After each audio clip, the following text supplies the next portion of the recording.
Everyone's talking about AI these days, right? This season on Compiler, we're diving deep into how AI is reshaping the world we live in. Join us for a new season of Compiler, an original podcast from Red Hat. Subscribe now, wherever you get your podcasts. Are you feeling overwhelmed by hormonal changes? If you're a woman, you're not alone. With over 1,000 hormone disruptors in our environment, it's no wonder things can feel out of balance. On top of that, natural changes like PMS, menopause, and other life stages can leave you feeling tired, irritable, and trapped in a constant battle with your body. But here's the good news. You don't have to suffer through it. Hormone Harmony by Happy Mammoth is here to help. This herbal formula fine-tunes your hormones, balancing estrogen, testosterone, and even stress hormones like cortisol, which can contribute to weight gain, racing thoughts, poor sleep, and more. With over 40,000 five-star reviews and a bottle selling every 24 seconds, the results speak for themselves. Ready to feel like yourself again? For a limited time, get 15% off your first order at happymammoth.com using code NEXTCHAPTER at checkout. Visit happymammoth.com today and get your old self back naturally. Coming up on episode 331 of Wheel Bearings, we've got the Alfa Romeo Stelvio, the Volvo XC60, Daihatsu forges crash test results, the Volvo ES90 coming soon, Max Verstappen, too young to rent a car, Vinfast gets a U.S. regular dealer, California AVs can't get tickets, the last V8 Dodge Challenger, and the VW ID GTI is coming, but maybe not to America. All that and more coming up next.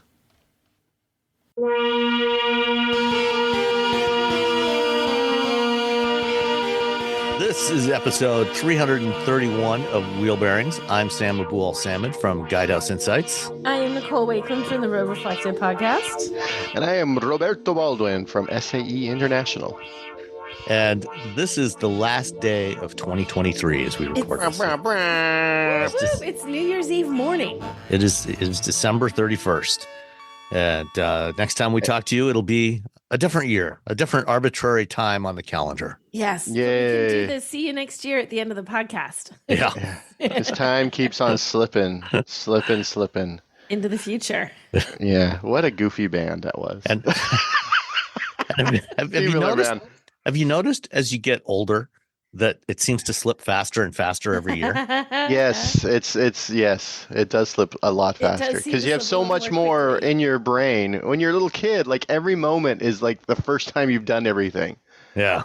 And now it's so like your summer vacations seem forever because it's only like the third summer you've ever had or the seventh summer you've ever had. It did seem really long as a kid. Now when you're, in your 40s, it's like this is the 40th summer, so it's like, July again, whatever.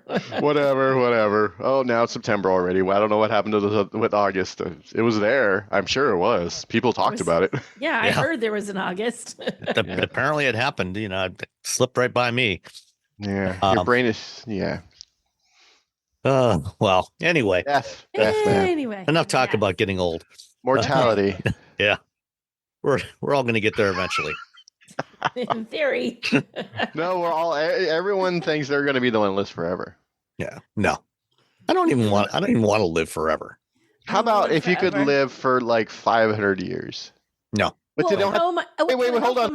In 500 years. You can live 500 years. Oh no, you're not going to be 500 years old. You're going to be like I don't want to be like the old knight in Indiana Jones who's just like this 500-year-old creepy guy. I want to be like. No, you're not going to be like a 500-year-old person. You're going to be like, let's say 40 for 500 years, and it's 500 years in a row, or you can live 300 years, but you could take 100-year breaks, 200-year breaks.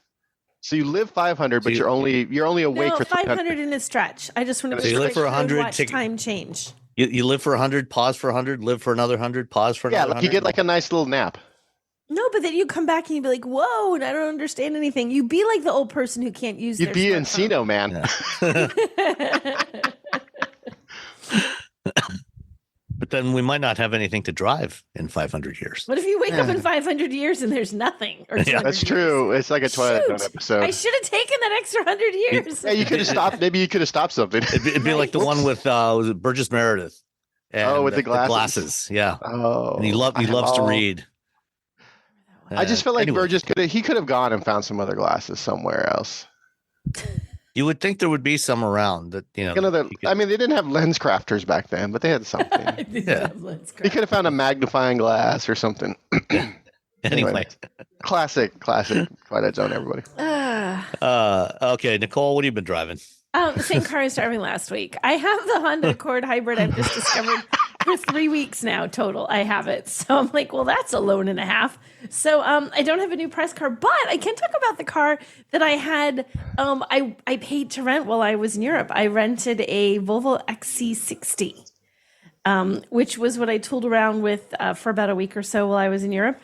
Packed it full of luggage for us to be there for 3 weeks. And I drove it for about a week because part of the time we were on a boat and part of the time we were just in cities, but I had it for the first week. And I arrived, and when I landed, it was snowing like nobody's business in Zurich. I mean, like crazy snow, like things have shut down. The world is coming to an end. And it takes a lot to do that there. Like, it wasn't like it was a flurry. It was snowing, and we had an hour and 45-minute drive to where we were going that first day. And when we planned that, we were landing much earlier because there wasn't a snowstorm, and then there was a snowstorm and everything got delayed, and we landed very much later. So I immediately had to hop into this little Volvo XC60 rental car in the dark, jet lagged, and drive into even more mountainy areas of Switzerland. And you know what? It was freaking amazing. Like, it was. Switzerland is so beautiful. It was beautiful, but I mean, the drive, like the roads are covered with snow, like it's snowy. I gotta give them credit, man. The people are like, okay, we should all slow down slightly and give ourselves space. I'm like, this is the most brilliant winter driving I've ever done. What are they thinking?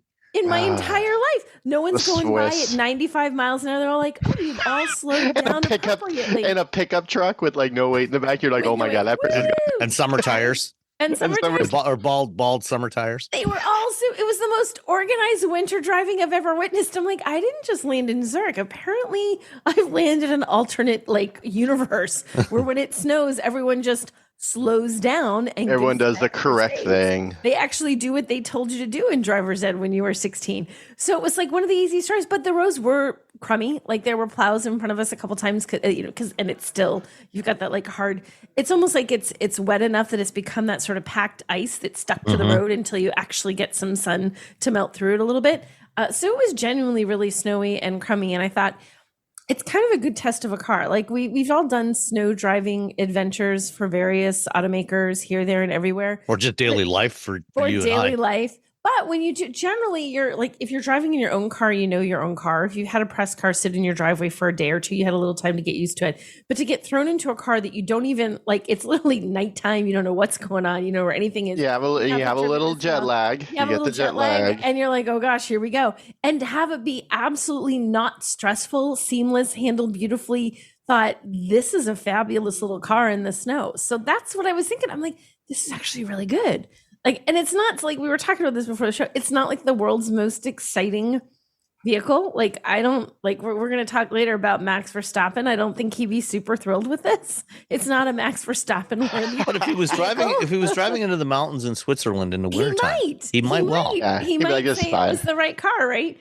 But it was solid. Like, I thought, God, this is a great car. And it was also just right. So when we got there, you get to the rental thing and you don't know exactly, like we're getting a comparable to whatever, a mid-size SUV, whatever. You don't know exactly what's going to arrive for you when you get there. And they said, oh, we can upgrade you. And I was like, I don't know, I feel like I'm pretty okay with this Volvo. And they said it was just a larger one. It was what's that one up? XC90. 90. Thank you. They offered us an XC90, to which my husband's eyes were like, ooh, we'll get a fancier one. I'm like, no, we'll get a bigger one. And this is Europe. No, thank you. Like, you don't need a bigger, right? Because bigger, depending on where you're driving, is a nightmare. And I think, no, it feels like the just right size. It's not too small, so that it won't fit all of our luggage comfortably in the back. And you've got something wedged in the back seat. It's not too big, so you're actually wedging the vehicle into a street. It's the just right size. It has enough room for your stuff. It's comfortable. It still feels roomy. I thoroughly enjoyed it. And it was just the two of you, right? You didn't have your girls with you, right? No, it was just me and my husband. But we were, like I said, we were there for 3 weeks, and Russ had to do a little bit of, in the very beginning, there was some work stuff he had to do. So in terms of packing, he packed very heavy because he had his on vacation and cold, snowy climbs. And I also have to go to the office. So he had to have stuff that he would not normally bring on a vacation, like nice dress shoes and like so he had more luggage than normal for what we would carry. So we had a lot of stuff. So it fit, right? It fit, everything fit in the back. Like we've had smaller cars in Europe sometimes, and if you have a big piece of luggage, really, they won't fit into a slightly smaller crossover sometimes. Like if you have two large suitcases, this had the two big suitcases and two carry-on suitcases and like a backpack and a tote bag wedged in the back. And the little cover thing still covered them. That's nice. And I was like, this is absolutely perfect. So it's kind of fun. Like I thought, I don't often rent a car. Normally we're getting a car, even if I'm going someplace in the US, I'm normally having somebody supply a car and I drive it around wherever I am for the few days to experience that car and something different. So I never, it's not often that I actually rent a car. And I thought, gosh, this is a rental car and I actually like it. Also, these heated seats in that sucker, they got warm in like 2.3 seconds. Most brilliant heated seats. I mean, this is a car that was designed in Sweden where, having good seat heaters is important. Right? So I was like, this is brilliant. So it was wonderful. It was a really nice car to drive. I enjoyed it. I thought it was just going to be like, I had in my head like, ugh, when am I going to drive for a few days? But it was really fun. It was perfect for the snow, and it was easy to drive around those little narrow streets. And we had a couple of sort of twisty turny roads that we took on some of our adventuring. We tried to find a castle. Okay, so here's the thing. So the castle looks like it's there, right? Like we're on a highway. Were you trying to find a specific castle or just driving around to see if there was a castle somewhere? Well, if you see a castle, we were like, that a lot of castles in Austria. You got to go out to Austria. So we saw this castle and we wanted to go, like, it looked really cool from the side of the road and had flags. So obviously it's like a castle you can visit. Like it doesn't look like it's a castle in disrepair. Like it looked like some, right? And then we see signs, visit the whatever castle. We're like, let's go visit the whatever castle. So we get off the highway and it's this giant castle, you guys. It's a castle. It is huge. You can see it halfway down. You're like, in the distance, castle. It's gigantic. We get off the highway, we turn right. We're falling for the castle. It's like, castle this way. All of a sudden, we cannot find our way to the actual castle. I swear we drove around this little tiny town for like 20 minutes. Like, we have taken every road and a few that we weren't supposed to because we're in a junkyard now. So we need to get back on the road. And we have yet to. We never made it to the castle. We have pictures looking. That's to keep the marauders from it. That's a pretty good. It was a well-designed castle because we weren't even trying to maraud, and we could not find our way. Yeah, but we did find a really great bakery that had that bread. We were talking about pastry too that you have in Europe that has that really dark bread that like weighs. It feels like a brick. It's super heavy and it's cut in pieces that are like a centimeter thick, like really really thin because it's such a heavy dark bread. And it was warm. I did not cut it. I just ripped off hunks of it and ate it in the car and the rest of the way. So castle failure, driving the twisty roads, fabulous, and I got a big loaf of bread. You got a nice loaf of bread that you just. I got a nice loaf of random bread warm from a bakery at the base of the castle. No one can get to. Out of curiosity, did the rental agency have snow tires on the Volvo or? You know what was funny? I didn't even think to check again with the jet lag. I sort of assumed there were probably snow tires. I'm betting there must have been, but they did have the socks that we talked about. Oh, in the car? They weren't in the car. I'm thinking they were add-ons because it was like they were in like little bags, like look like you bought them at the store kind of bags.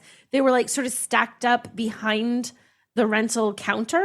Like there were like 5 or 6 packs, like they were behind so there. for an extra $5 a day, you can rent these, right? For €5 a day, right? So I'm sure there was some deal that you could. And Swiss I remember francs. looking at them, and I'm like, oh, do we need that? And I'm like, well, we're not like really scaling a mountain. I'm highway driving. I feel like I'm good. So we didn't get it, but yeah, they were set out there the way you'd see like. You pay an extra, you get a GPS for extra you used to in the old days, or you pay extra to have a car seat in your car or whatever add-ons. So yeah, I think it was an extra if you wanted to purchase it, which was well timed because like I said, it was snowing to beat the band when I landed. So nice. Yeah. So it was fun. I enjoyed my little rental Volvo XC60. It's a fun little car. Highly recommend. All right. And this one was there was one thing that was different about this one, right? Compared to the ones that they sell here in the US. Oh, yes. Also, it was a diesel. Yeah. Which you can't even get. We have the gas and the PHEV, I think, in the US is all we have, but it was a diesel. So which we don't do that here. So it was a little diesel car, and we paid roughly, I think when I converted, about $850,000 a gallon for diesel fuel when we were in Europe. It was expensive, but also it was one of those, like, this was funny at the rental agency because clearly we're American. We hand over our passports and everything, and we are the Americans renting the diesel car. I think she must have said to us 10 times, "This is a diesel."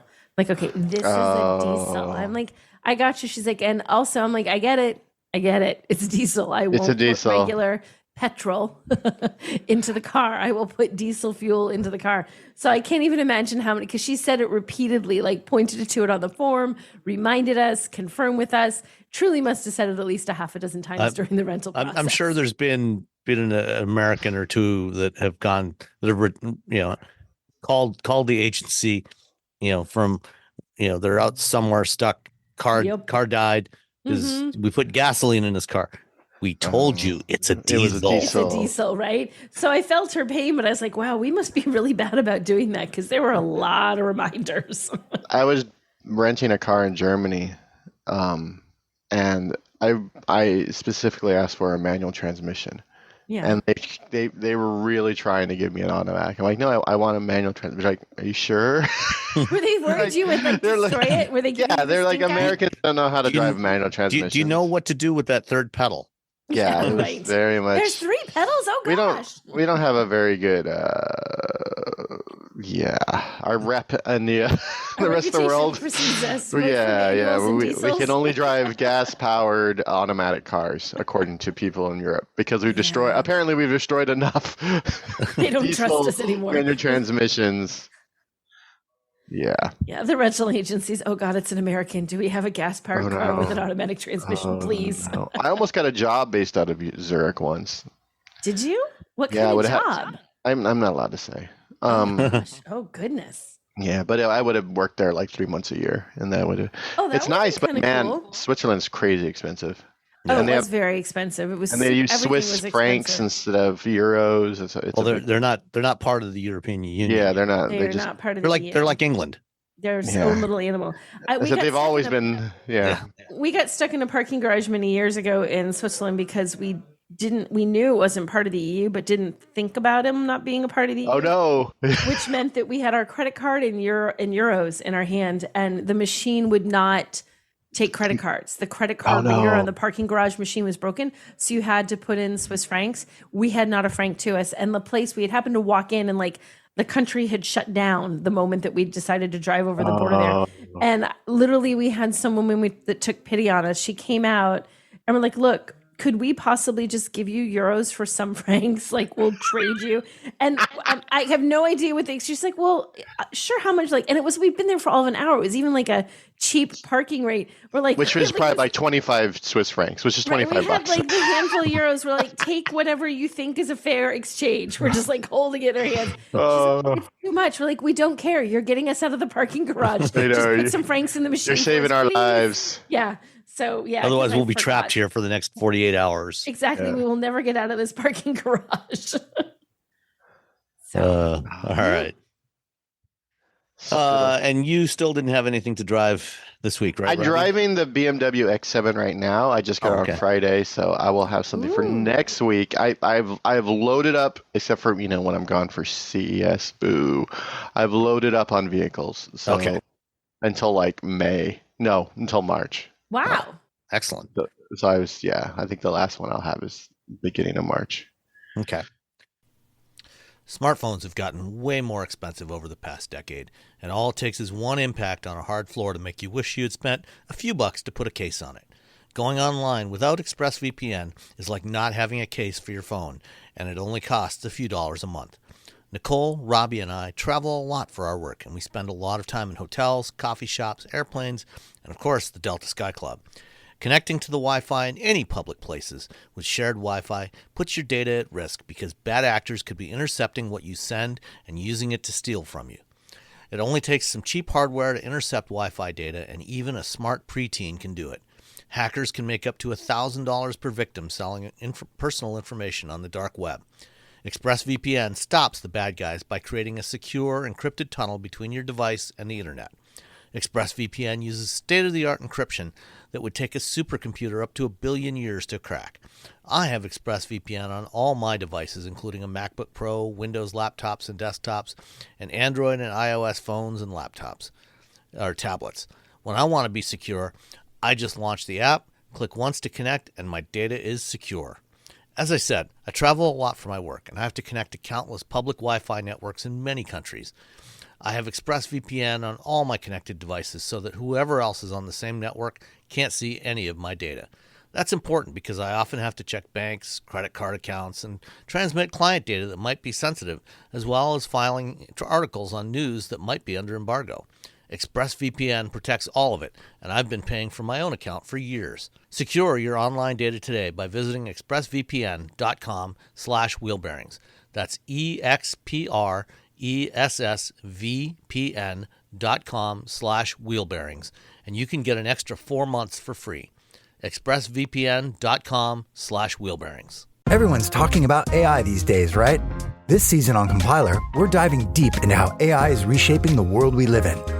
Join us for a new season of Compiler, an original podcast from Red Hat. Subscribe now wherever you get your podcasts. One of the hardest parts of getting older is feeling like something's off in your body, but not knowing exactly what. It's not just aging, it's often your hormones too. When they fall out of balance, everything feels off.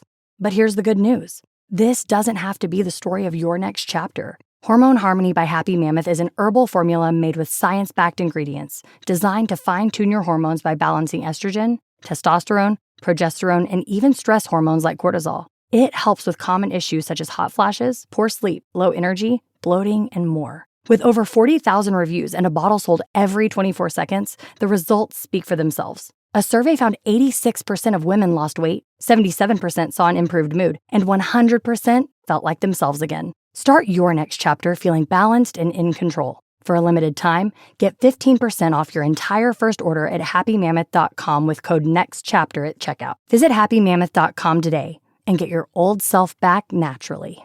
Did you know you can support Wheel Bearings directly? Head to patreon.com/wheelbearingsmedia and you can become a patron today. Your contributions will help fund the platforms and tools we use to bring the podcast to you. And exclusives and improvements are already on the way thanks to your generosity.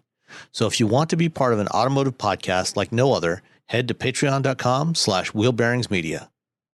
We've updated the Wheel Bearings merch store, and now there's a whole bunch of new choices, new colors, new styles, t-shirts, sweatshirts, hoodies, hats, mugs, travel mugs, stickers, aprons, tote bags, you name it. You can get your Wheel Bearings merch at shop.wheelbearings.media. Go check it out. That's shop.wheelbearings.media. Alrighty. Well, I followed up last week's Tonale with another Alfa Romeo utility vehicle. This time, the Stelvio Veloce. I literally looked at that and I'm like, did he put the wrong car? And I'm like, oh wait, no, that's Stelvio this time. Yeah. So this is one size class up from the Tonale, and it's roughly about the same size as that XC60, similar size to the XC60, and it's built on the same platform as the wonderful Giulia. Previously, I've driven the Stelvio before in quadrifolio form, which was interesting because when I had it, I had to drive down to near Columbus for an event at Honda R&D, and that time I was, the Stelvio quadrifolio is not particularly fuel efficient, because it's got 500 horsepower and an absolutely amazing twin turbo V6. But as I was driving through Central Ohio, I needed to get some gas, and there's nothing but like small towns in this area. And, obviously, with a high output twin turbo V6, it's going to be designed to run on premium fuel. And so that time, I stopped at like 3 different gas stations.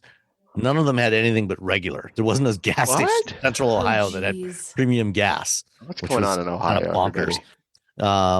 So I ended up putting basically just enough regular gas in there to get me to Columbus, and then filled it up with premium when I got there. Did you get some? Did you get some of that octane booster? Throw it in there, give it a little extra. Right. No, I didn't. I figured they probably wouldn't have any of that either.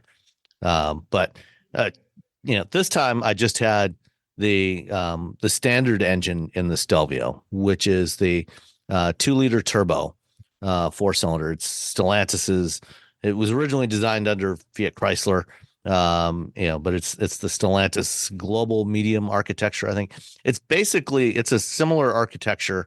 It shares a lot with the new Hurricane inline six, same bore spacing, cylinder sizes, and everything. So it's based on that. And this engine is in all kinds of Stellantis Jeeps and Dodge and other vehicles now. In total, let's see, it puts out 280 horsepower in the Stelvio, and 306 foot-pounds of torque.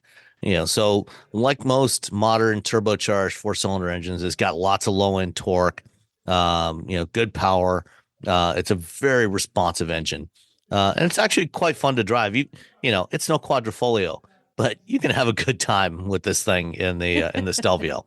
And the Stelvio only comes with all-wheel drive. There's no rear-wheel drive version of the Stelvio. So unlike the Giulia, if you want rear-wheel drive, you have to get the Giulia sedan, which, frankly, myself, I would probably go for that anyway. Yeah. But, you get a little bit of extra ground clearance with the Stelvio. It's a little more practical in terms of cargo space and everything, because you have the option to fold down the seat, and you've got hatchback, and so you can if you need to put some bigger stuff in there, you got lots of room in there for everything. Oh, wait a minute. Actually, there is sorry, I was mistaken. There is a rear-wheel drive version of the Stelvio. The base Stelvio is available with rear drive. Yeah. I don't think that was always the case. I think it used to be just all-wheel drive only, but you can get it with rear-wheel drive. But the one I had was all-wheel drive. The Stelvio, being a size class up and kind of a performance class up from the Tonale, starts at about $46,000 in the U.S. for the Sprint. The one that I had, the Veloce, is like the third step up the ladder. There's also the Competizione, so it's $53,000, and then the Quadrifolios are they start at $88,000, so they're a lot more expensive. But I've always really liked driving these modern Alfas, both the Giulia and the Stelvio. They have very similar driving characteristics. They're surprisingly tossable for what is an SUV. There's good good amount of room in there. It feels quite premium inside. It still has the older infotainment system, so it doesn't have the latest Stellantis Uconnect 5 system in there, because the Stelvio has been around since I think 2017 or 18, and it launched with an older infotainment system in there, and it's reaching the end of its current life cycle. It's eventually in the next couple of years going to be replaced by an EV, but the infotainment system works fine. It's not as good as the Uconnect 5, but it works well enough. Like the Tonale and the Giulia, the Stelvios also have that stop start button on the steering wheel in the lower left hand quadrant. Looks cool. Which is it's takes a little getting used to when you're used to reaching around with your right hand on the dashboard somewhere to start the car. Remembering to use your left hand on the steering wheel. But I feel like though, Sam, it's not as bad as cars that actually still have a key. That's true. I get in the car and I toss the key fob into the cup holder. I'm like, I need that. Yeah, I mean, like the Ford Maverick, for example. Yes, exactly. Oh, I gotta put the key in the ignition. This is weird. Yeah. But or even leaving it in your pocket or purse. Not even bothering to take it out. Yeah, I can't imagine. Like my wife. Her car keys have been in her purse, for 6 years now. Buried in the bottom, with the bag. The only time she takes them out, is if she's changing purses. She gets a new purse. Other than that, it never comes out of her purse. Right. And then we've got the spare that's hanging inside the house here. If one of us needs to go out and get in the garage to get something, but so I like the Stelvio. I like the size of it. And That's past summer or in June, I think. Yeah, June, when I was out in LA for something for a couple of days, and I had the Maserati Grecale.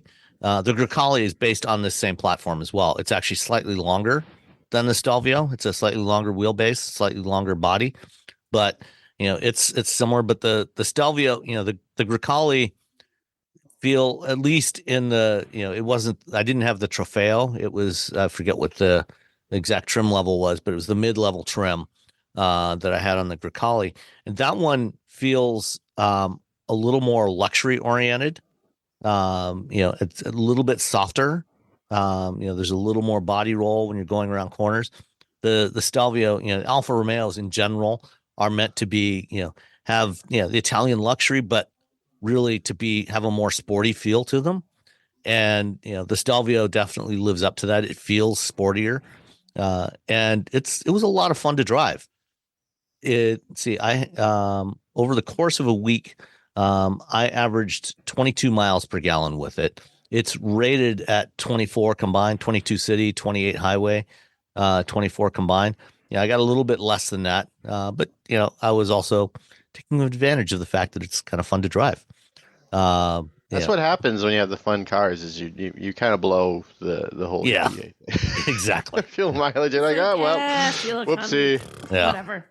Fuel schmule. I had, and I think I said this before, our former esteemed co-host Rebecca Lindland has a Stelvio, and I drove that across the U.S. with her when she relocated from Connecticut to California. And she needed someone to drive with her, and I drove with her and her cat Lucy.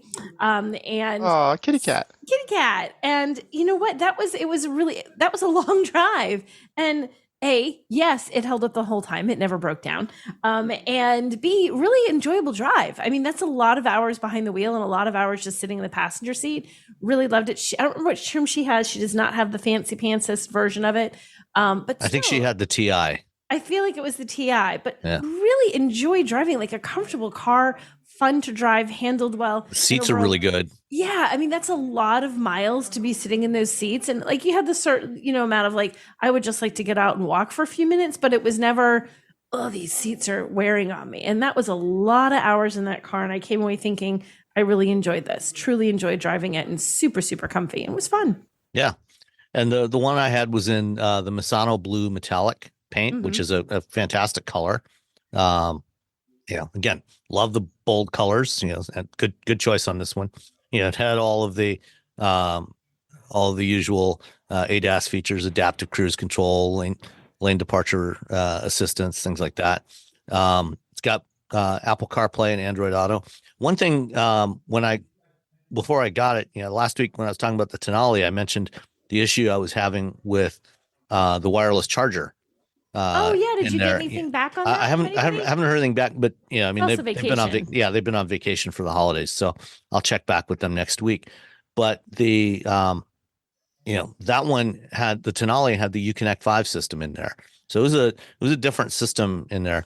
And I was expecting, because it's been a while since I drove the Stelvio, I was expecting that it would have Uconnect 5 in there, but it didn't.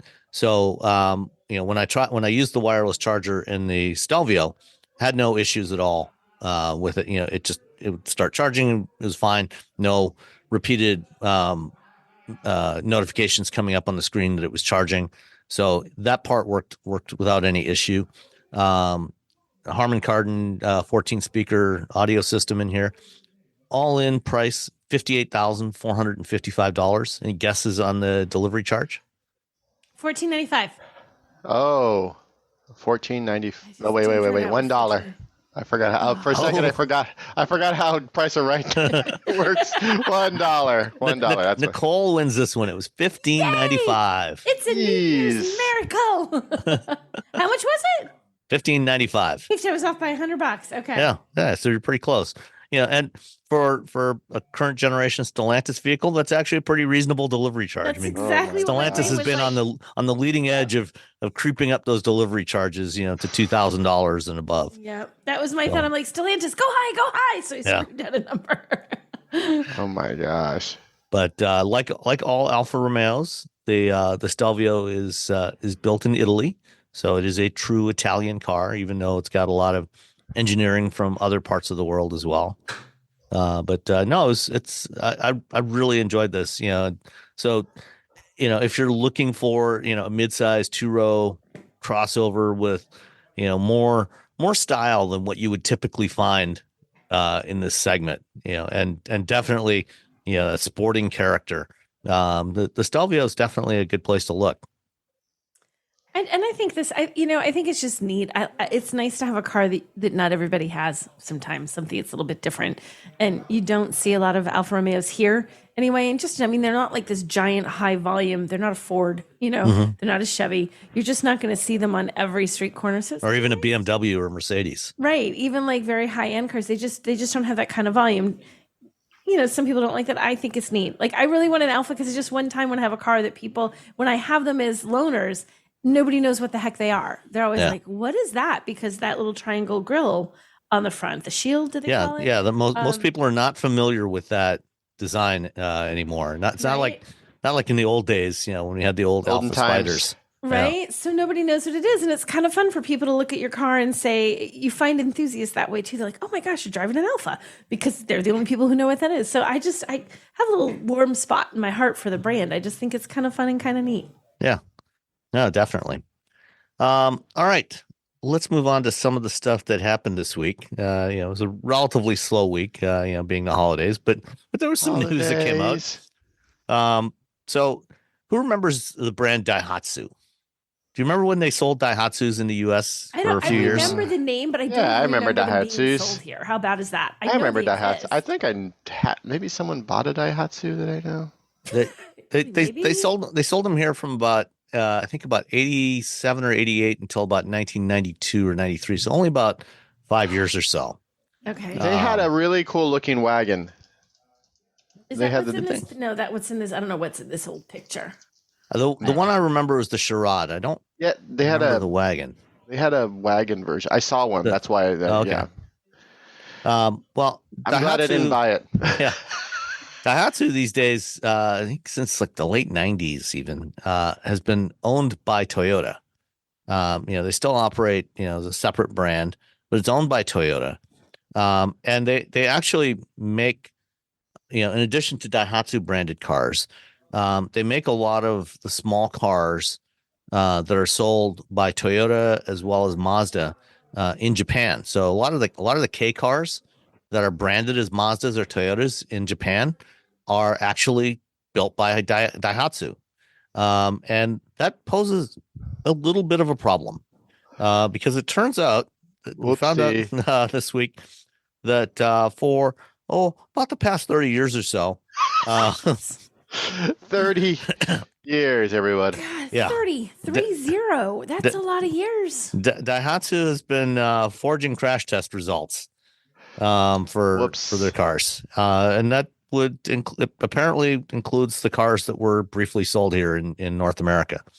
Am I reading this right as I read down this, Sam, looking at this story that you linked here, that this also affects not just Daihatsu brands, but also models that were technically Mazda, Subaru, and Toyota. So regular brands, U.S. brands, stuff we still have. Brands that we would recognize here in the U.S. that are sold here in the U.S. Yeah, because as I said, Daihatsu built a lot of the K cars that are sold under those brands. So they're a lot of the Mazda and Subaru and Toyota K cars are rebadged, rebranded Daihatsu vehicles. So Daihatsu has shut down their factories through at least the end of January. And that's about 9,000 people in Japan. Plus they've also got plants in Indonesia and Malaysia. So this is not good. Aside from those couple of cars that were sold here, most of all the rest of these cars have never been available in the North American market. So it doesn't really affect U.S. customers, but the customers overseas, if you have one of these cars, they may not be as safe as you thought they were. And it mentions and I guess it sounds like it's going to depend on the vehicle, but there's a quote in here from CNN where it says, the quote is, "The inside lining of the front seat door was improperly modified in some checks." So like your side impact collision test would be wrong. Not a scary one at all. That if you get mashed, you get especially in a very small car. I mean, what could possibly go wrong? Getting T-boned by a big car, you're not. I mean, whatever. I'm like, oh my gosh, that's actually scary to think that is what like any of it. But that I'm like, oh my gosh, that's a test that like that's the getting T-boned and surviving test. Yeah. There's a. I mean, auto nerds have been pulling key cars into the United States for years, like little vans and little trucks. And now it's become a bit more mainstream. So maybe when you're looking at those, maybe double check those Mazda, Subaru, and Toyota and Daihatsu cars you're thinking about importing. Yeah, right? Maybe go with the Hondas and the. Yeah, I mean, check to see who actually manufactured them. If they were manufactured by Daihatsu, yeah, you might want to stay away from those. I mean, the Nissans should be fine. The Toyotas, Nissans. Well, no, not the Toyotas. No, Toyotas technically no. Yeah, depends. Nissan and Honda. Yeah, you have to figure out who manufactured. Like some of them, like the Mazda, AutoZam AZ1, that little coupe. That one I think was actually built by Mazda. I don't think Daihatsu built that one, but there's others. There's a variety of them, and apparently the oldest cases they've found with forged crash test documents go back to 1989.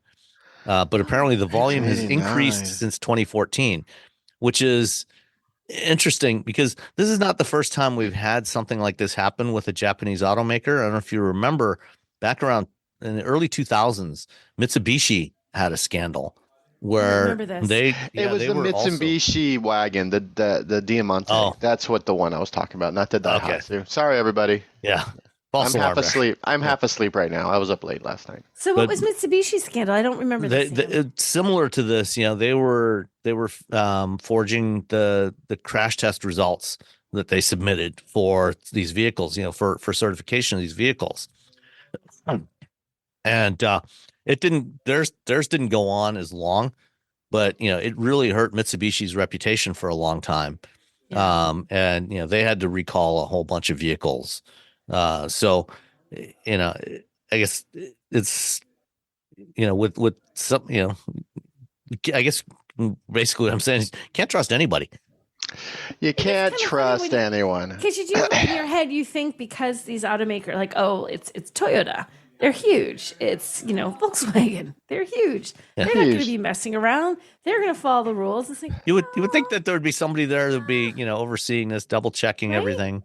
And yet, if you think that companies are that's the thing. If you think companies are going to self-regulate, that's a fool's errand. Yeah. Look at the financial situation.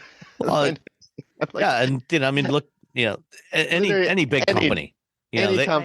Any industry you think is going to self-regulate? No, they're going to try. I'd like to think that they would. I mean, they're all going to try and get away with whatever they can and squeak by. But I'd like to think they would at least try and adhere to the rules. No, if they can spend a few bucks on every car.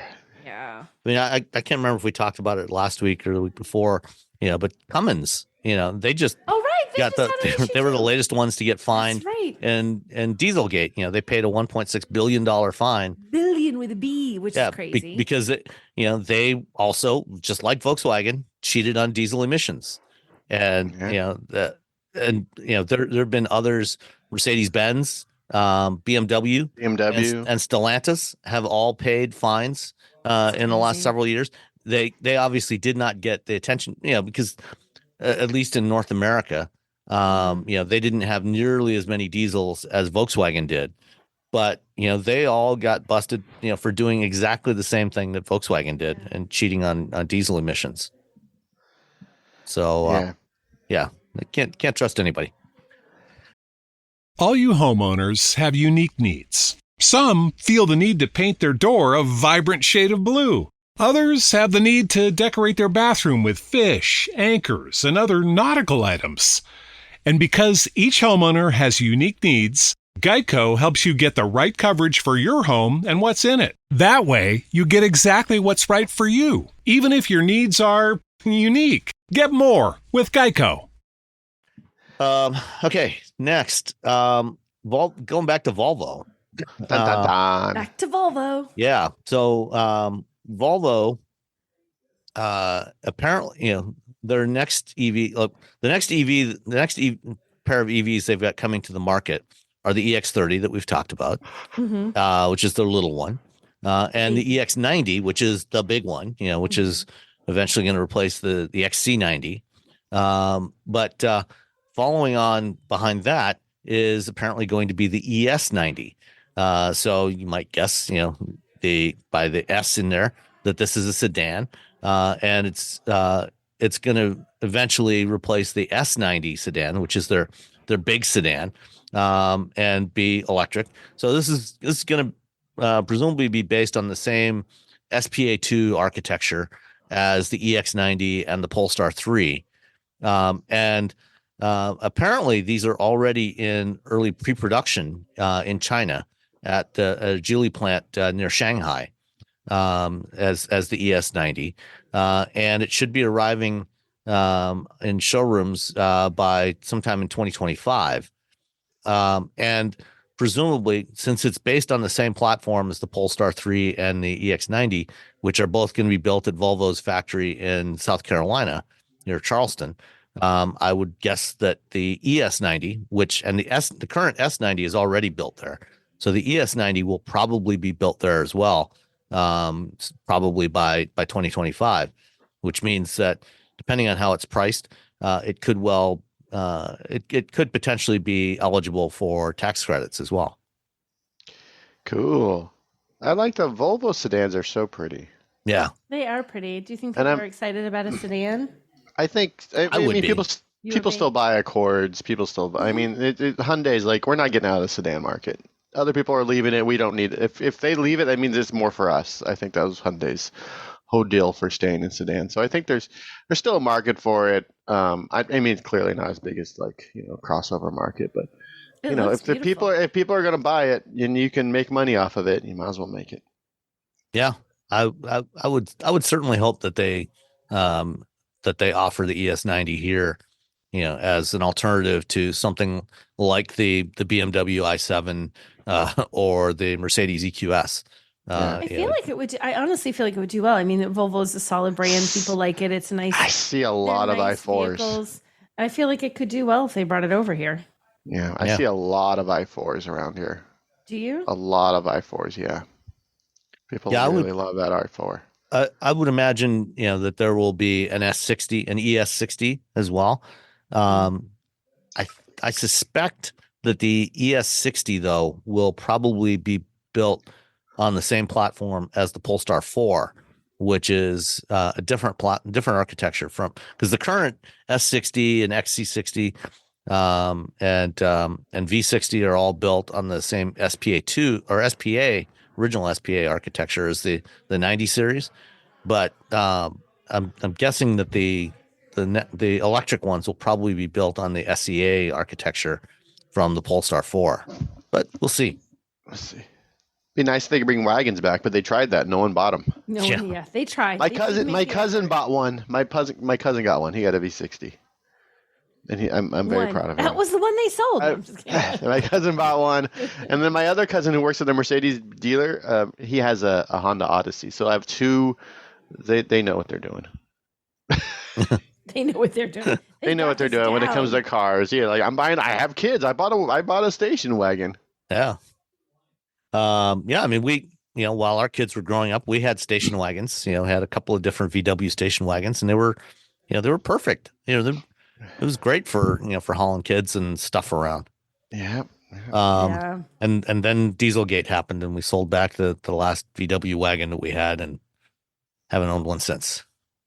Womp, well. Wah, wah. Bye-bye. So speaking of rental cars, did you get carded when you check your age? To prove how old you are. They just wanted to prove. They wanted to see my ID, but you know what? I'm at a point where they're not going to check my age. They just said passport, please, and I gave. When you go to the store, they don't ask you, and you're buying a beer. No one's asking you for your ID. They don't, but you know who they do ask for ID? I believe. Some guy named Max. Max Verstappen. That dude. Some Dutch kid. Yeah. Some Dutch kid. I don't know. Some Dutch kid. When I read this, we said no. Turns out, he's only 20. He just turned 26 in September. And he tried to rent a Mercedes AMG GT from a Sixt outlet in Europe. Sixt SIXT is, I think they're either the biggest or the second biggest car rental company in Europe. Very, very common over there. Did you rent from Sixt or from Hertz or? We have rented from Sixt in the past, but I think this is actually a Hertz rental, I believe, that we got. Oh, okay. Well, Max went to a Sixt outlet and tried to rent an AMG GT, and they wouldn't let him rent the AMG. I find this hilarious. Apparently, the age threshold to rent the AMG is 30. Max. You know, can you imagine if your guy at the counter, you're like, you can't rent, and either you know who you're talking to, and you're like, he was in really Portugal. sorry. It's not like he was here in the United States where people are like, I don't know who you are. He was in if Europe. It was someone who didn't know is still like I know tons of people nothing about F1 who would have no idea. For those who are not Formula One fans and haven't watched Drive to Survive, Max Verstappen drives for the Red Bull Formula One team, and he this year quick primer. This year he won his third consecutive World Drivers' Championship in F1, and he won what was it? 19 out of 22 races. He won more races this year than anybody in a single season ever. So he's probably qualified to drive this rental. You think maybe he could handle it? I think he could probably handle the performance level of an AMG GT. Okay. You know, it's not quite as quick as his usual daily driver. But God. I think he could probably handle. He could probably manage it. Rules are rules. Oh God. Sorry, I mean, our rule says 30. You have to be 30 to rent this car, and if you're not, well, tough. And the poor person. We can give you this BMW 5 Series though. It's probably like can you imagine if though, and you have to be like, I'm really sorry, Mr. Verstappen, but I can't rent this because you're too young and theoretically inexperienced. I know you are. I'm really, really sorry, but I need to keep my job. I can't give you this car. Tell you what, Verstappen. how about if I just buy the car from you? Right. Can I buy this today? He could have just bought it. And then sold it for this was Max Verstappen's. Right, he could have made money on the whole GT. deal. He could have made it. Yeah, he probably could have turned around, put it on on Cars and Bids or bring a trailer or something. This was what I couldn't rent, so I bought this. So this AMG was owned and driven by Max Verstappen around Portugal for 3 days. Yeah, he could have probably double the price. You know how funny that would have been? He would have bought. I bet if he bought that car and then sold that car and donated the money to charity make out like a bandit. Oh right? hell yeah! Right? Yeah, wouldn't that have been just as he did as a lark? Like, anybody want the car that I had to buy because I couldn't rent it? He got a nice 5 Series. He's fine. Yeah, he's fine. Yeah, you could do a lot worse. Yeah, definitely. Yeah, but he should have rented an XC60. That's what he should have got. He should have. He a was diesel XC60. The wrong way. A diesel XC60 was clearly what he should have rented. I mean, duh, Max. Yeah. Do they have just? Actually, I'm surprised he didn't just have his girlfriend do the rental, because his girlfriend Kelly Piquet, daughter of three-time world champion Nelson Piquet, she's over 30, so she could have rented it. But then he wouldn't be allowed to drive it because you have to put a. That's true. You have to pay extra a lot of times to have a secondary driver. But he still wouldn't have allowed. Yeah, she would have been. Okay. Yeah. Right? All right. Yeah, well. Didn't think about that. I was trying to. They got. You know what? They have more room for luggage in the 5 Series. It's a better car for a nice little vacation. Yeah. To be honest. All right. VinFast has sold a few hundred cars here in the U.S. this year since they launched. And up until now, they've done it all through their own company-owned stores. So kind of following the model of Tesla and Rivian and Lucid. And I guess you have a VinFast store near you, right, Robbie? I could throw a rock and hit the VinFast store. No, it's about a mile from my house. I didn't know it was there. I was just driving past. Every once in a while, I'll just drive past the dealerships. They're near my house just to see, how they're doing. Just to see what their inventory looks like. Like the one up the street from my house, at the time had a bunch of Ioniq 5s. I'm like, well, that explains why there's an Ioniq 5 every 5 feet over where I live. And then I'm like, what is this? Wait, is that a VinFast dealership? There's a Vinfast dealership near my house. You should pop in there and take one for a test drive and let us know. No, I'm good. I've test drove one. I think I'm good. Okay. Until they fix them. Well, I don't know if they've fixed them yet or not. I'm guessing probably not. But VinFast is expanding their reach, trying to expand their reach a little bit. And they've launched their first partnership with a franchised car dealer here in the U.S. With Leith Automotive Group in North Carolina. And so they're going to, so they're kind of going both ways, doing some franchise dealers and some company-owned stores, where they're allowed. They're also Leith is based in North Carolina, where VinFast is also building a $4 billion assembly plant. That's supposed to start production in 2026. We'll see. But it'll be interesting to see if how many other dealers sign up to sell VinFast over the next year or so. I guess VinFast is going to be at CES in a couple of weeks, and they're supposed to show off, I think, a pickup truck and a new small SUV, a VF3, I think it is. They're supposed to reveal that, so we'll see how that works out for them. I don't want anyone to fail, but I would love to drive whatever is next. Like, the VF8. I'm going to keep saying that they gave us the cars, and then they immediately told us that, today better versions of the cars are landing in San Francisco, and we were down in San Diego, and I'm like, why are you having us drive these? Yeah. This makes zero sense that you're having us drive the bad version of this car. Strange. And then I think they were surprised that like all the reviews were like every car was a little bit different.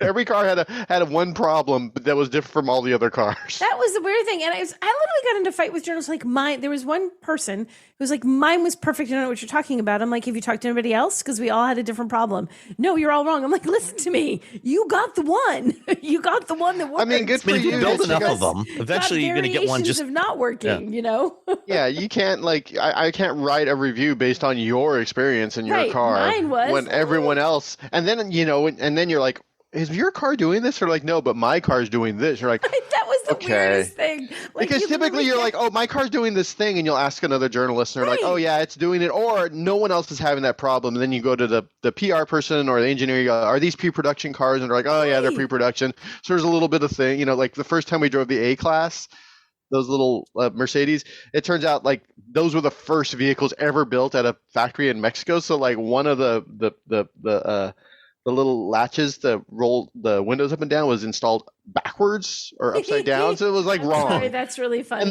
But Mercedes was very forthcoming. They're like, hey, these were the first ones built at this factory. Okay, there's going to be some weird little things. They're like, oh, okay, all right. So now but when you drive the car, overall the car is fine, but there's just like little weird little things that you find. Bits. But when you're like, oh no, these are great, but by the way, we made better ones, and they're over there. They're 350 miles north of here. That we all had literally a different problem. Like we said, that was the weirdest thing. I've never in all of my driving experience where I've had people either have the same problem or not have the same problem I've had on a test. But to be like, no, I had this problem. Oh, that's weird. You had that. How about you? Oh no, I didn't have either of those. I had a third problem. It was like, it was like the variety of problems was just weird. It was weird to the point that it was laughable. And you're like, you felt a little punked. Like, what are you guys doing to us? Then you get in the cars that like people who'd driven the day before. And I don't think that they realize that we all talk to each other. And so the person who was in the car the day before had a certain problem. When I was in that car, it didn't have that problem anymore. So then you're like, okay, so are they fixing these cars at night? Right. Like what's and then there's another reflashing them every night. It would look for because there's a number on all the cars. People know this. Like when they assign us the cars, there's normally like a sticker or something on there numbered whatever 1 to 15, and like. And when you drive out, they check you out on the list. And know who's driving which car. Which one of the cars you drove. So if like I had problems with the car and Sam was driving the next day, he could say, "What car did you drive?" I drove car 5. Can I have car 5? So he can literally drive the exact same car, even though we aren't there at the same time to see. So theoretically, it should drive the same. So when like car 5 does one thing today and another thing tomorrow, you're like, what's happening? And I had somebody who drove the exact same car I did, had a different group of problems. Yeah, It was weird. I don't hate It was a very VinFast. weird. I'm just perplexed by what's Yeah, we happening don't with VinFast. I don't hate. I really don't hate them. I want So them we to haven't win.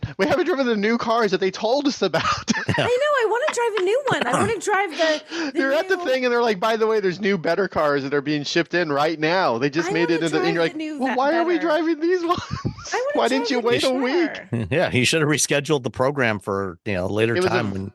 It was such a weird. I want to weird drive the new better. event. What do we have to do to drive the new better, Robbie? Well, you can just Go up down the and drive. street. Just go to my go down the house. street Everyone and- come over. We're going over to We're the gonna go VinFast place. record live from Robbie's house, and then Yeah. we can all go drive the new VinFast. I think at the end of the day, I was like, it's 30% there. Or not 30, I'm sorry, it's 80% there. They're just like a bunch of little itty goofy things that guys need to fix. So Yeah. Come on, VinFast. Come on. Little engine that could, or not engine, little electric vehicle that could. All right. So apparently in California, if an automated vehicle goes, runs a stop sign or a red light, or goes speeding, or breaks any other law, apparently police in California are not allowed to issue tickets to them. Apparently there's a little detail in California traffic laws that the ticket has to be issued to a human driver.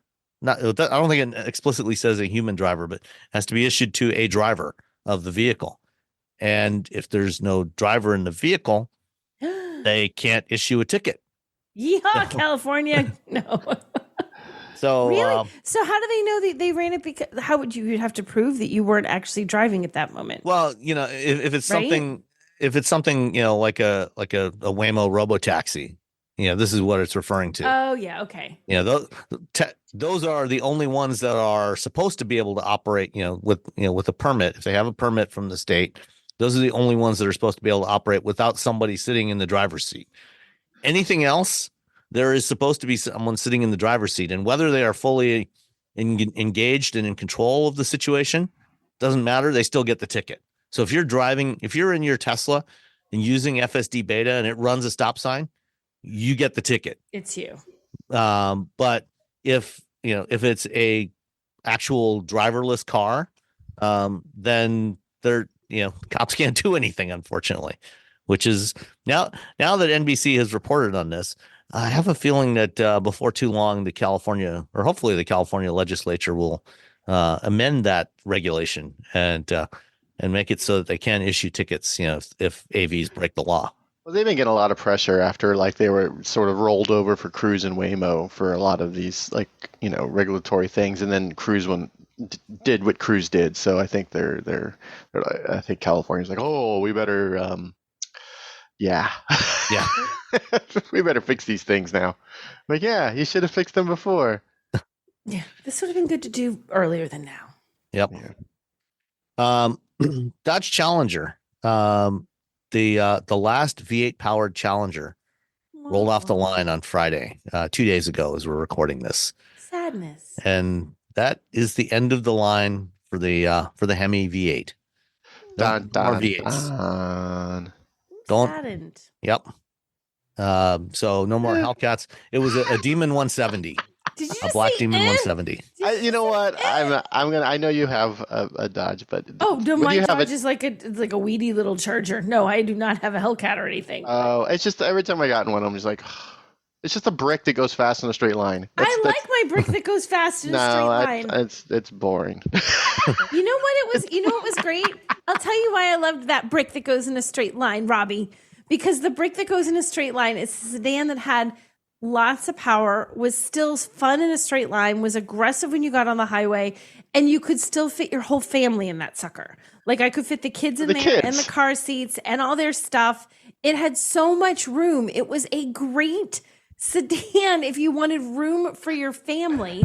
And you Bring back the Magnum. That's what they should have.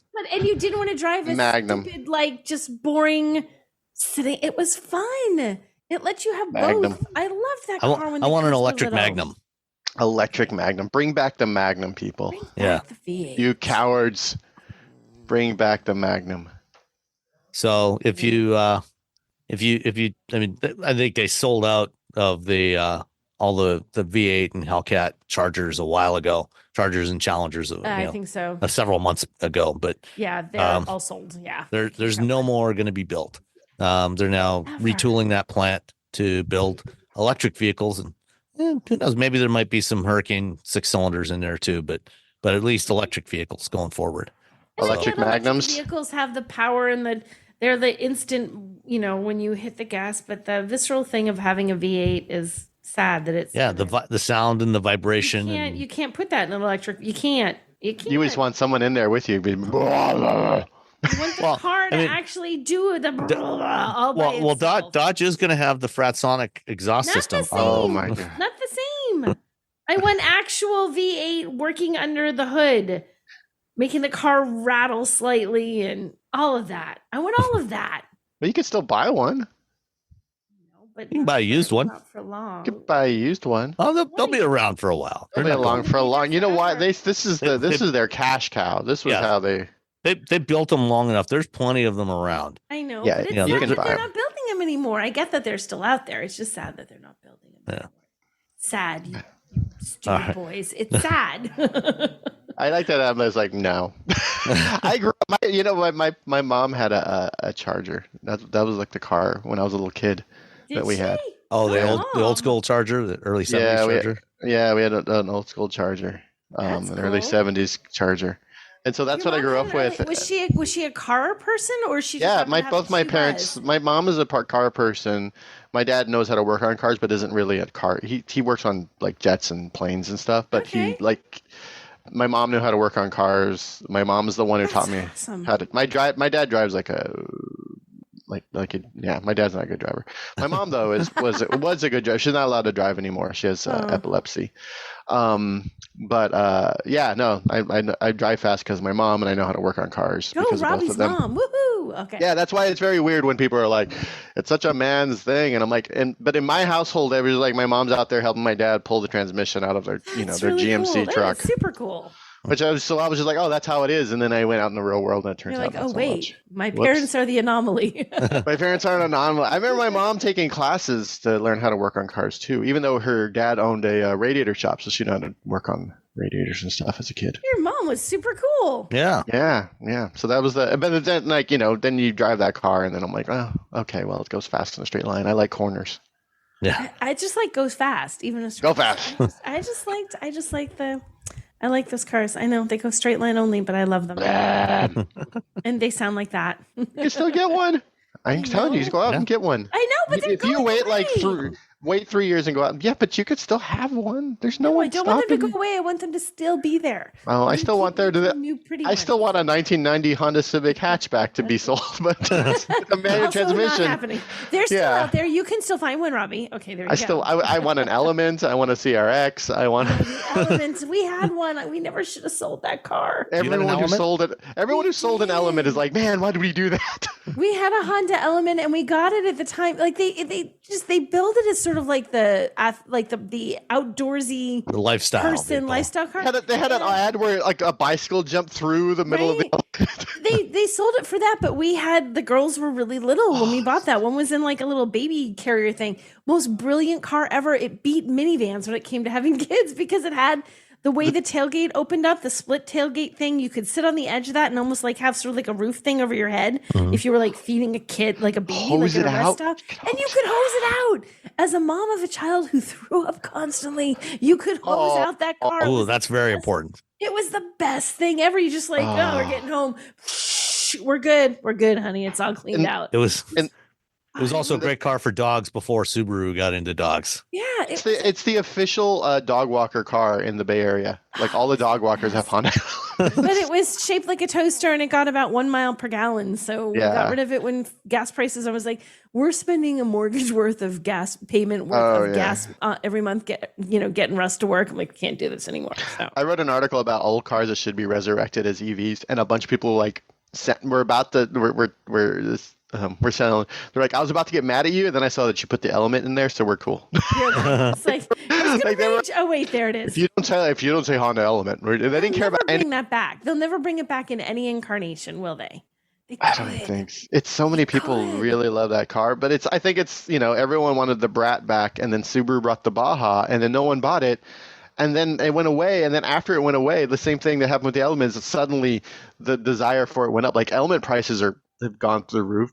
Are they really pricey? Yes, yeah, they're very pretty, because you could get one for like $3,000-$4,000, and now if you're lucky, you can get one for $6,000. And the Baja, like the prices went up on the Baja after Subaru was like, I guess no one wants this. And then like a couple years later, it was like, oh wait, no, we do. We're just slowing down. Four-door like little truck with like a little bed. Yeah, I'll take one of those. Womp womp. Womp womp. Oh, America. Speaking of which, yes, the VW ID GTI is coming to market. They first showed this concept earlier this year. I saw it in Munich in September at IAA. This is a great sized little car. And this is smaller than the ID3.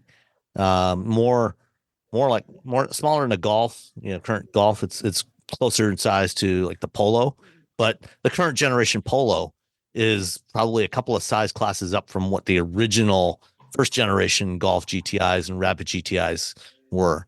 And I think this is actually a really good size.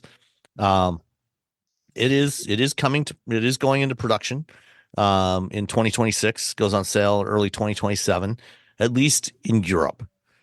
Priced somewhere around 30,000 euros. Right now, VW isn't saying anything about US availability. We're not going to get this. This is just we probably won't, because I was looking at VW's sales numbers before we started, and it's I think through September they had sold about 5,000 GTIs in the US this year, which is pretty sad. Small. The GTI is a fantastic little car. Now, granted, the current generation GTI, has some issues with the infotainment system. Too many touch controls. Fun to drive, but though. when you're not using that stuff, when you're just driving it, it is a hoot to drive. Like it's so much fun to drive. I can forgive those faults, like infotainment, whatever. Just let me drive it. Yeah. No, definitely. Yeah. So, and unfortunately, like I said, we probably won't get it here. Although, why do you have to make me so sad by putting this in the show notes, Sam? Couldn't you give me something happy to end the year on? We're trying to shame VW into bringing it to America. First of all, we need to shame Americans into buying the Golf, because people will come up to me like, "There's no smaller cars. I can't get hatchbacks. Can't get a manual transmission." An SUV. The Golf is still there. You can still buy the Golf. Oh, I'm like, what do you want from me? What do you want from the world? When there's a good hatchback with a manual transmission out there in the world that you can buy, and you won't buy it, but you'll complain about how there are no good hatchback manual transmission vehicles. Are there? And then the number of manual transmission is still going down, right? Do we lost more? Oh yeah, we lose more every year, right? Yeah. So you're only going to get manual. The new Accord this year. They got rid of it. I knew they got last year there was a manual. No more manuals. Yeah, that makes sense. It's only going to be enthusiast vehicles. It's only going to be Golfs and BRZs and or eventually we'll get some EVs with fake manuals. Yeah, you get the fake Toyotas. Yeah. So if no you V8s, no GTI ID, whatever if you want the ID GTI, go down to your local Volkswagen dealer. Tell them you want it. Give them a deposit. Prove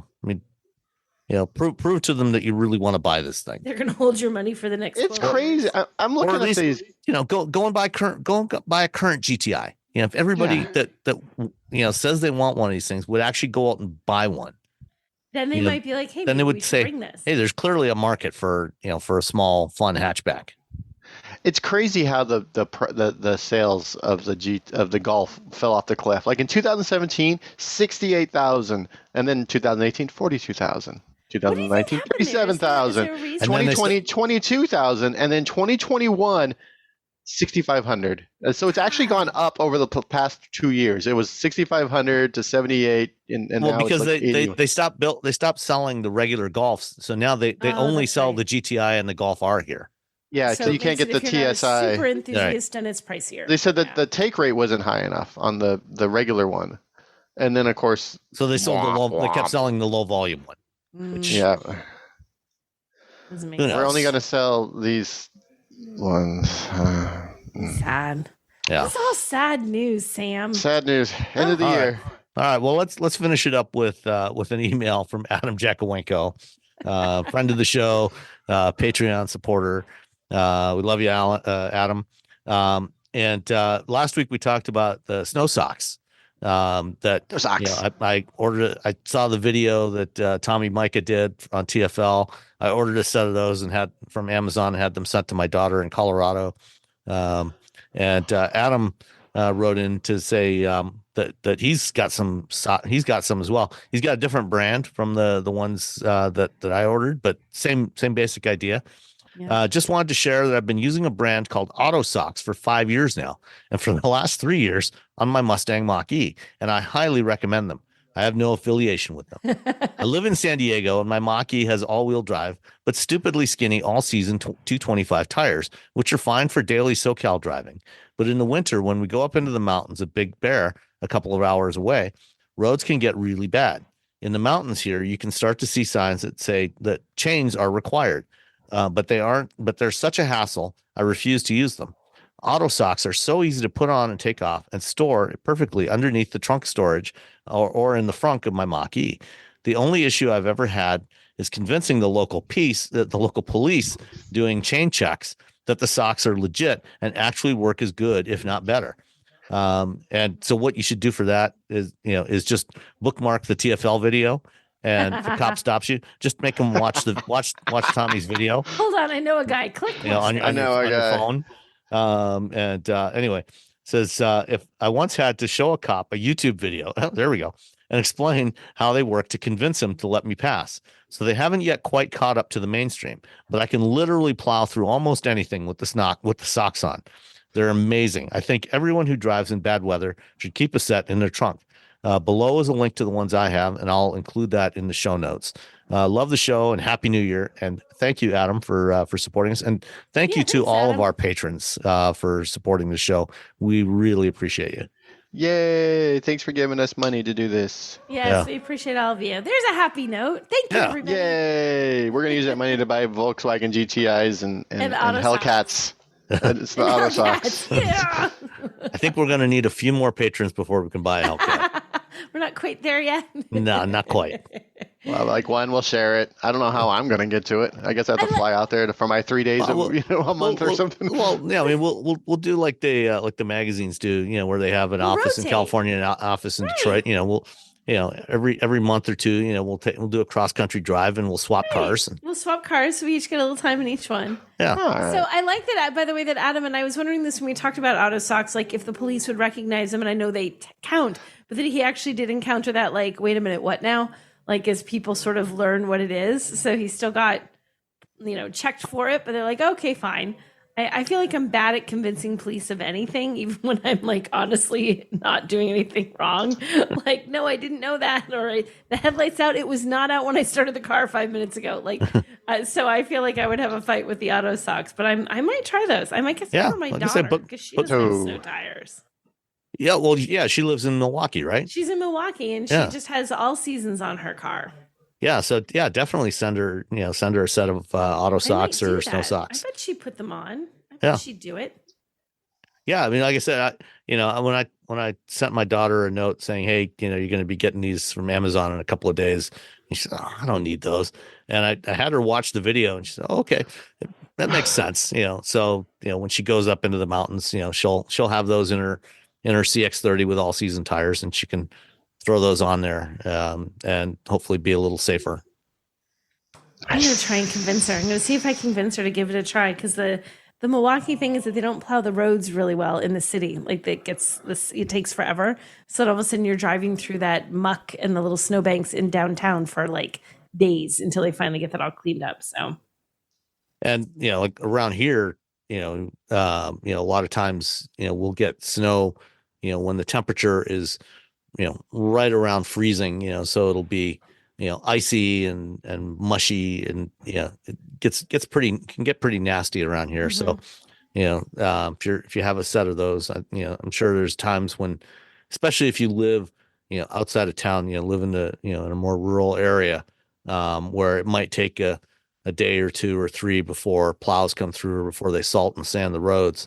I think having those would definitely be helpful. Yeah. Cool. All right. Well, that's it for this year. We'll see you next year. We'll see you all next year. We won't see you. We're not going to see any of these people. I'll talk to you next year. We'll talk at you. We'll talk at you next year. All right. Bye, everybody. Bye. Happy New Year. Everyone's talking about AI these days, right? This season on Compiler, we're diving deep into how AI is reshaping the world we live in. Join us for a new season of Compiler, an original podcast from Red Hat. Subscribe now wherever you get your podcasts. O'Reilly. Check engine light on? Take the guesswork out of your check engine light with O'Reilly Veriscan. It's free and provides a report with solutions based on over 650 million vehicle scans verified by ASE certified master technicians. And if you need help, we can recommend a shop for you. Ask for O'Reilly Veriscan today. O'Reilly.